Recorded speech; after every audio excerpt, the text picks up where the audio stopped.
Hi, I'm Simon. Welcome to The Ordinary Filmmaker. If you're new here, subscribe to get notification of new videos like this one so you won't miss out on any news. And all the links to everything I talk about in this video, including any gear discussed, and the 51.8 EF lens that I'm giving away, you can find that all in the description down below. But today's all about the R5. As you can tell by the thumbnail, I've got the R5 right here. Yep, that's it. This is the R5. Now, if I open the box, there's absolutely nothing inside.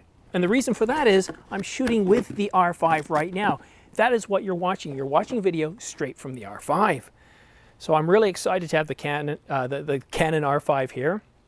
A big shout out to Canon Canada. Thank you guys so much for recognizing me. I know I only have 11,000 subscribers, but for recognizing the effort that I put in and loaning me a camera for 3 days. This is really awesome. I won't obviously have a chance to do a full in-depth review, but I will get to show off some modes. And right now I'm filming with, I know it doesn't say 4K, right? No, it doesn't, because I'm shooting in full HD, which is 1080 at 24 frames per second, and I'm using a standard SD card, a UHS 1 card. Why? Well, because I want to take you back to filming 101. Everyone keeps talking about 8K and overheating and 4K 60. Most of us shoot in 1080, and those that don't shoot in 1080 usually shoot in 4K and quite often downsample to 1080. So this first video, what you're looking at right now, is in 1080, and the only thing I have a problem with the frame right now is this guy. I'm not really dressed all that appropriately, but I'm wearing loose-fitting clothing, and the reason for that is 2 days ago I had surgery for an appendectomy, and I'm still recovering. I feel pretty good now. I feel wonderful. Here I am sitting out in my backyard, and I'm talking to you guys about cameras, and I've got an R5, and I spent most of the morning just watching movies like The Time Machine, the 1960 version and the 2002 version. And then that's when I got the message saying we're dropping off the camera, and so I'm really excited to hear that. And actually it was when I was in the hospital yesterday, when I was getting ready to be discharged, that I got the message saying we could drop it off on Thursday. But I had just had surgery, I had just woken up, I wasn't feeling the greatest, and I knew I just couldn't do any videos justice. So here I am today, and thanks for Canon dropping it off. And I'm wearing loose-fitting clothing. I did try shooting this with shorts. It didn't look well, and I just forgive me. I have no choice. I need something loose-fitting so it doesn't bother the sutures. But also a special shout out, a special thanks to the folks at South Lake Regional Healthcare Center, who looked after me from the moment of entry. Everybody was fantastic and incredible, so thanks a lot. Now, let's get on to the R5. So what is my plan for the R5? Well, as you can see, I'm shooting in 1080. I'm going to take you through the basics of filmmaking as a basic filmmaker, of us ordinary filmmakers. I know the R5 is a very expensive camera for a lot of us, but it's definitely something you could save up for if you want to. But I want to look at this camera from not the super special modes that it has, but the workhorse modes like 1080, 4K. So I'm filming today in 1080 at 24 frames per second instead of my usual 30, and the reason being is when I shoot 24 frames per second on the 70D or other cameras that don't have as much power, I find that they're a little bit too jerky. And it's not because of the frame rate, it's just how they're able to deal with it, and it's not nearly as smooth. So hopefully this is a lot more smooth. Later today, as soon as I'm done with this video, I'm going to have some lunch and a bit of a break. But I want to take the camera to the backyard. I want to take photos with it. I want to experiment with 4K 120. I want to experiment with 8K. Not for the purpose of shooting crazy long videos, but, well, I'd like to see, for example, in 8K, how much detail can I pull out of it? How much can I crop in? We're always talking about photos. And so, for example, somebody messaged me today about the Sony a7S III. Two separate comments. One was, do you think that 12 megapixels is enough for me? I'm doing event photographs or wedding. And another one says, 12 megapixels definitely not enough for me because I like to crop in a lot. But somehow when we're talking about video, the idea of cropping in never enters into it. 4K, shooting 4K and downsample to 1080, sure, but to shoot in 8K, that's a different story. So I want to play around with that. Obviously, 8K is not something I would want to shoot for even 8 minutes at a time. I might want to capture a landscape. I'm on top of Mount Washington and getting some beautiful vistas, and I want to capture everything, and then when I get back into post, I can punch in, I can zoom in. I've got more abilities to crop on the video, so that's where I want to experiment with that. Same with 4K HQ. It's essentially 8K, but it's downsampled to 4K, and I think you essentially get 30 minutes on a take. They say 35, but you have to get up, press stop and start again. And for anybody that does filming on a regular basis, that's not useful because you're always thinking of when's it going to time out. So usually you get up before the 30 minutes, you'll go and reset it. And 5 to 7 minutes is just not enough time. So at least 30 minutes is good for short videos. I could have probably shot this video in 4HQ, but I wanted to start off with something basic. So what lens do I have on here? Well, I have the RF 24-105, and this is the lens that I've actually bought. This is my own lens. It's at f4, and I'm shooting at f4 right now. The shutter's at 50. What else do I have? So the card that I have, yeah, I've got one here. The card, the SD card that's in there, it's got 170 megabytes per second. That's your maximum read speed, not your write speed, but because it says V30 in the top corner there, that means that the minimum write is around 30 megabytes a second. Now I put this in my MacBook Pro, and I used a utility that writes to the entire card, tests to make sure the cards are full and I'm not being ripped off in any way. And what they were able to tell me is that this card here, especially when I got it new, it was able to minimum sustained write speed for the entire card was around 79 megabytes a second, which is very good. Remember that your camera is often quoting you in megabits per second, which is a factor of 8. So give you an idea, for example, if you have 170 megabytes per second, well, let's just assume 100 megabytes per second, multiply that by 8, and that's 800 megabits. Then 5 times 8 is 56. It's about, so you're looking at this card here, you could maximum read speed is 1360 megabits per second. So more than fast enough for full HD. I'm also going to test that on 4K 30 as well. I think it should be able to fit. And I'm also filming in all I. I'm not shooting in IPB. Although tomorrow I might fiddle around with all I and IPB. We'll just have to wait and see. Also, another thing that I got too, because I am going to obviously shoot in 8K, and to shoot in 8K, these are two things that I really need. So what I have here is the ProGrade 325 gigabyte CF Express card. This thing is fast. It is not cheap at all. I think this was on sale at B&H, and it cost, what did it cost? $359 US dollars plus tax. And what I love about it here is you've got a minimum sustained write speed of 1,400 megabytes per second. It's fast.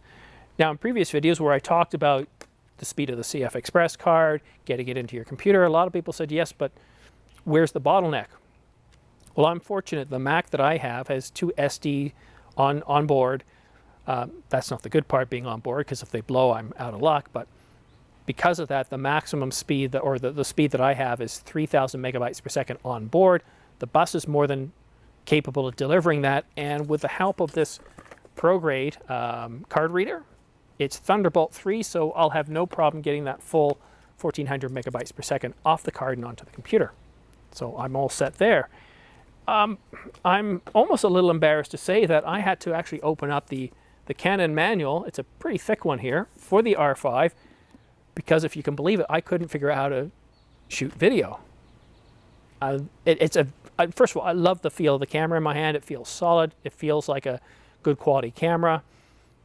The buttons are more or less where I'd expect them to be, but there are some differences. And being on the 70D, you have a switch between photo and video. It doesn't have that.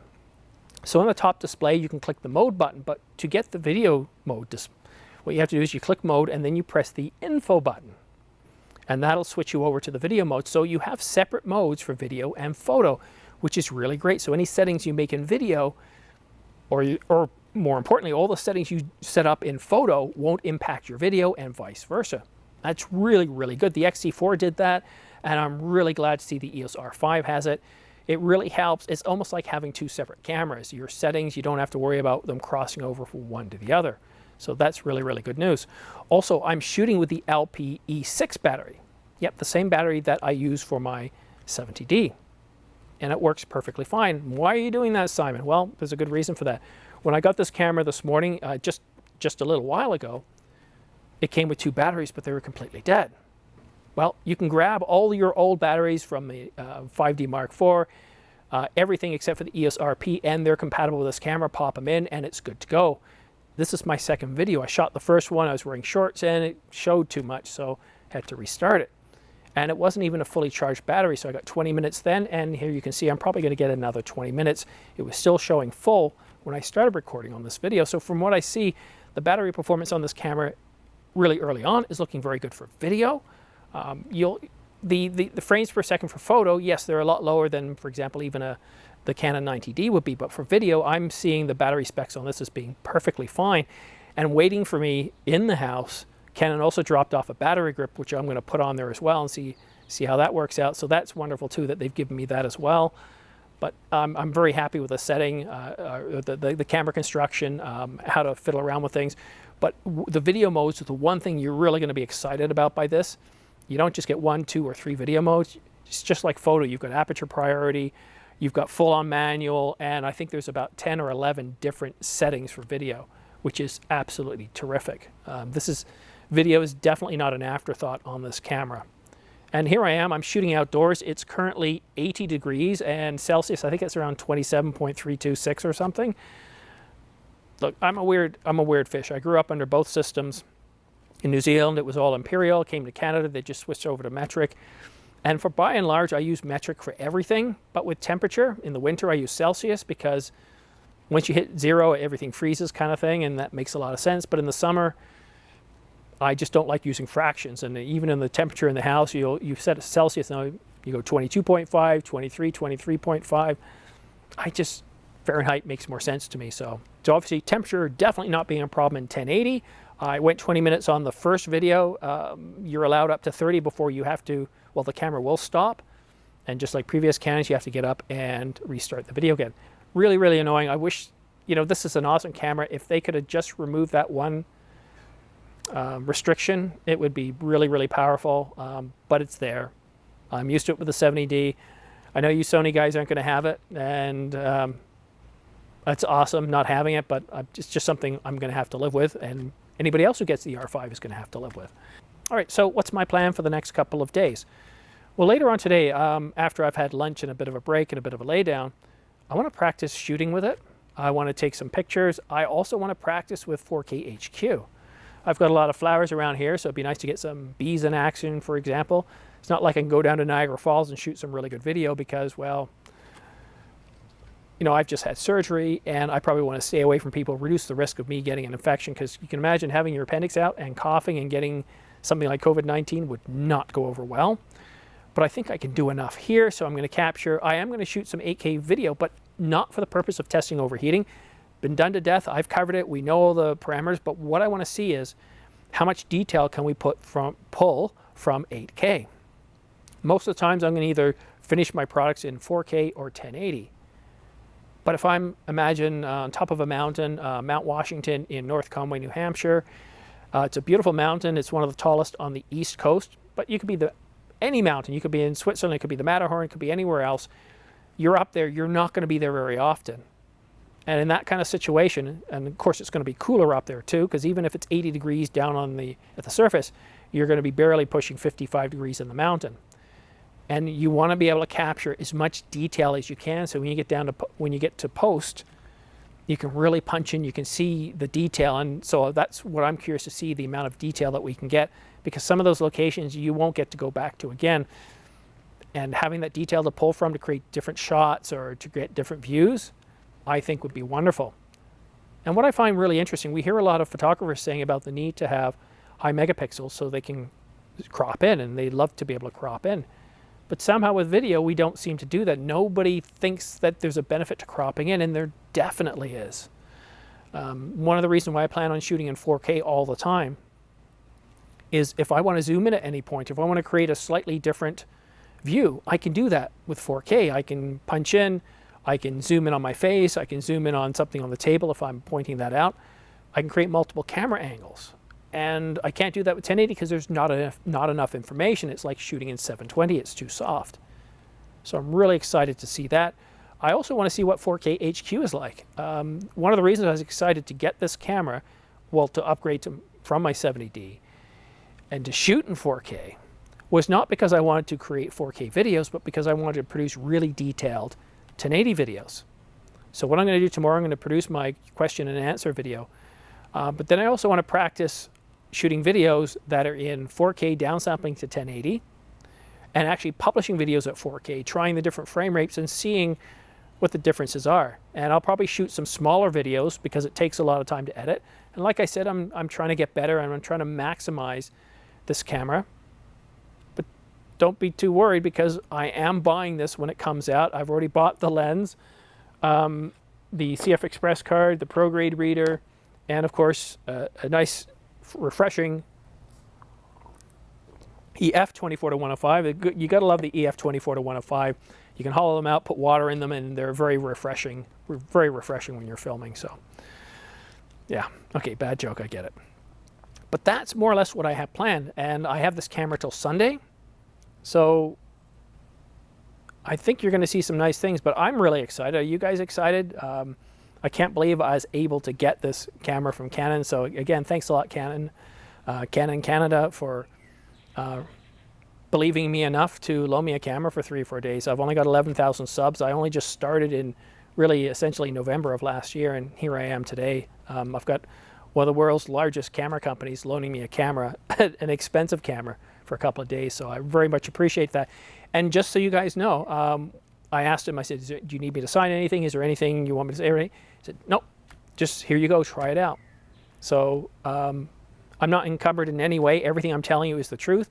Canon is not giving me any discount off the camera. I'm not actually buying the camera from Canon. I'm buying it from Downtown Camera, and they are giving me a little bit of a break, which is nice. But this is truthful. This is honest. Canon isn't making me say anything, and I'm approaching this from the viewpoint of an ordinary filmmaker, somebody who has been shooting with an APS-C sensor all along, and to actually be able to make a jump into full frame, and to jump way up near the top of what's offered in full frame. The RP is where full frame starts with Canon. Then you got the EOS R, then you got the R6, and then the R5, and the 5D Mark IV is kind of on the same level as the R5. And so to move that high up, that's huge. This is a camera that's going to allow me to grow. I could see myself keeping this camera for 10 years and then slowly grow, get new lenses, get the 15-35, get the 28-70, and grow from there. But I want to say a very special thanks to you. Thank you for watching my videos. Thank you for subscribing.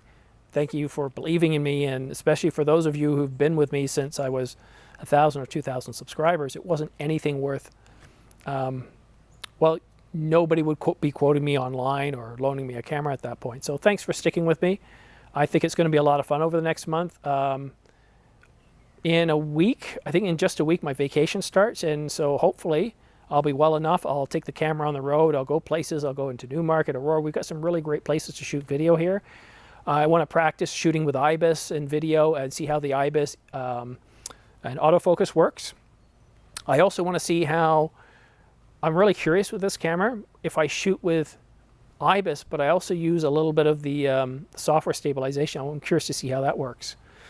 Oh, and one more thing. No, I've lost my thought. So anyhow, that's gone. But, again, later on today, I'll probably have another shorter video coming out. Thanks so much for watching The Ordinary Filmmaker. We'll see you again soon.